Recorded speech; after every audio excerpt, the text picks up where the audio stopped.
அட பாவிங்களா! போச்சு, எல்லாம் போச்சு. இந்த வெண்ணிலா வந்து இந்த மாதிரி பண்ணிட்டாங்களே! காவேரியை அடிச்சுப்புட்டாங்க. வெண்ணிலா விஜய் வந்து அவ்வளோ அழகாக காவேரியை வந்து சமாதானப்படுத்தி காவேரிக்கு சமைச்சு கொடுத்து சாப்பாடு ஊட்டி விடலான்னு சொல்லிட்டு எடுத்து உட்காந்து சாப்பிட்டுட்டு இருக்காங்க. வந்து பிடுங்கி மடார்னு கன்னத்திலே ஒரு அடி அடிச்சிச்சு இந்த வெண்ணிலா. கரெக்டு தான், வீக் ஆஃப் ஃப்ரெண்ட்ஸ் எல்லாம் சொல்லிட்டு தாங்க இந்த வெண்ணிலா வந்தது பிடிக்கல, வெண்ணிலாவை நமக்கு இந்த தேவையில்லை, வெண்ணிலா கேரக்டரை கொண்டு வராதீங்கன்னு சொல்லி கரெக்டு தாங்க சொன்னது. இந்த மாதிரி ஆகிப்போச்சு. பாவம் விஜயாலே ஒன்றும் பண்ண முடியல, காவேரியாலே ஒன்றும் பண்ண முடியல.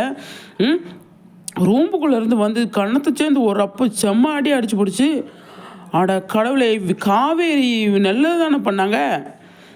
காவேரி வந்து விஜயை சேர்த்து வைக்கணும்னு சொல்லி போட்டு கூட்டு வந்து இப்படி பண்ணிடுச்சே. ஆனால் ரொம்ப கஷ்டம். இந்த வெண்ணிலா அவ்வளோ சீக்கிரமாக விஜய் விட்டு போகாது அப்படின்னு தெரிஞ்சு போச்சு.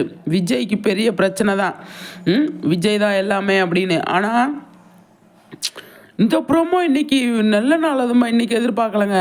இந்த ப்ரோமோ சரியான ப்ரோமோ. என்னடா இப்படி ஆயிடுச்சு.